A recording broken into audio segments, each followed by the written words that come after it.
Ok, en estas clases, en el módulo introductorio, vamos a hablar sobre el discurso de renuncia de Richard Nixon. ¿Por qué vamos a hablar del presidente Richard Nixon? Bueno, a la fecha de grabación de esta lección, mayo del 2023, el tema de la guerra de Rusia y Ucrania está en todos los medios. Entonces, es esencial que ustedes aprendan el vocabulario básico para comprender lo que están discutiendo los grandes medios de comunicación. Por otra parte, para alguien que está aprendiendo inglés como un segundo idioma, sobre todo en el caso de los inmigrantes latinos, lo más probable es que no hayan escuchado nunca los discursos de los presidentes norteamericanos. Y resulta que esto es muy importante. Los presidentes norteamericanos son personas muy importantes y nosotros como latinos tenemos que prestarles atención.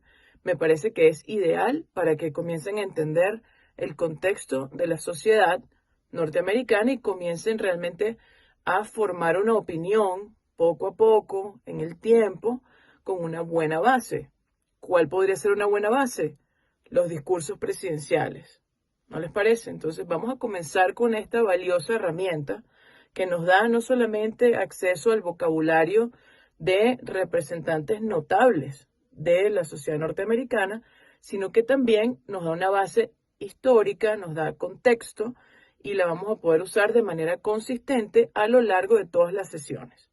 Entonces los invito a que presten atención a estas declaraciones, al análisis, a los ejercicios y tomen nota de los detalles que les parezcan más importantes. Richard Nixon, en su discurso de renuncia el 8 de agosto de 1974, tiene una frase que me parece muy relevante. Dice lo siguiente, y hago una traducción libre al español aquí. Entonces, comillas, abro comillas. Hemos establecido una nueva relación con la Unión Soviética y debemos trabajar para que esta relación se desarrolle y crezca de manera que nuestras naciones puedan vivir en cooperación y no en confrontación. Cierro comillas. Esta frase que está contenida en el discurso de Richard Nixon, el discurso de renuncia, como les dije, tiene una relevancia especial el día de hoy, justamente por la guerra entre Rusia y Ucrania. Dentro de las lecciones vamos a ver en distintos capítulos algo que se conoce como la doctrina de Nixon, Nixon Doctrine, o también the Guam Doctrine, porque fue pronunciada en un discurso en Vietnam sobre la guerra, sobre el fin de la guerra y sobre esta postura que tiene que ver con apoyar con dinero, con armas, pero no con tropas, es decir, no enviar norteamericanos a una guerra en otra nación.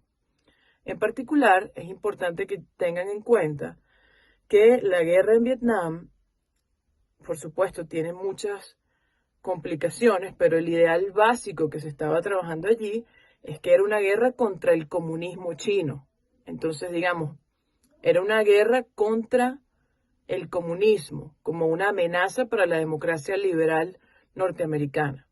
Sin embargo, hoy en día vemos que la guerra entre Rusia y Ucrania es una guerra de anexión, una guerra de adquirir territorio, pues una guerra donde Rusia quiere simplemente reconquistar ese territorio que dice que una vez fue parte del imperio de Pedro el Grande, Peter the Great, y así se ha referido el presidente Putin a sí mismo en los discursos del contexto de la guerra en Ucrania. Entonces, la anexión de Crimea también viene justificada en el 2008 por este discurso territorial.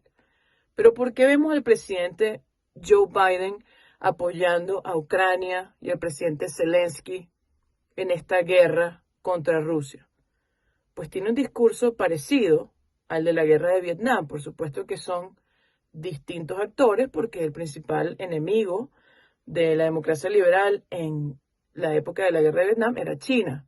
Sin embargo, en este caso entonces sería Rusia. ¿Y qué es lo que amenaza a Rusia? Pues el presidente Biden ha expresado que amenaza el orden internacional, la paz internacional entre las naciones al adquirir territorio simplemente por la fuerza lesionando así entonces el principio de integridad territorial. Fíjense que este contexto político siempre es muy, pero muy profundo. Y nosotros como latinos tenemos la obligación de al menos darle algunos minutos de nuestra atención. Entonces, en esta clase introductoria vamos a ver entrevistas, vamos a ver los discursos de los presidentes norteamericanos, también de otros presidentes, y vamos a empezar a formar pequeñas frases, respuestas y consideraciones que tengan las siguientes funciones. Primero, vamos a aprender cómo formular estas frases de una manera que los norteamericanos entienden con facilidad. Es decir, que cuando digamos algo, sea sencillo, sea fácil de entender y correcto. Segundo, vamos a adquirir nociones que nos dan contexto. Es decir, cuando ustedes le pregunten, ¿por qué dices eso así? Ustedes podrán responder, bueno, esa es la estructura del discurso del presidente Richard Nixon, por ejemplo. ¿Ok?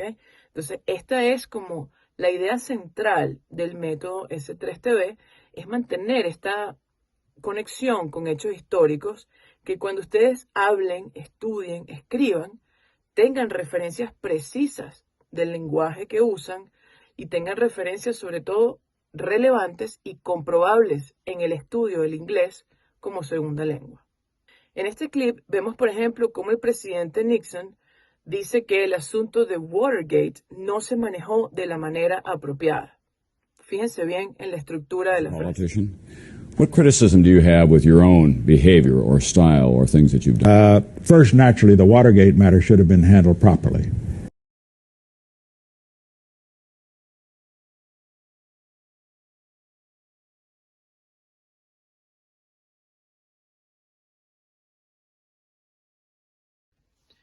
Esta frase, naturally, the Watergate matter should have been handled properly, la dice el presidente Nixon en atención a la reflexión que le pide el periodista.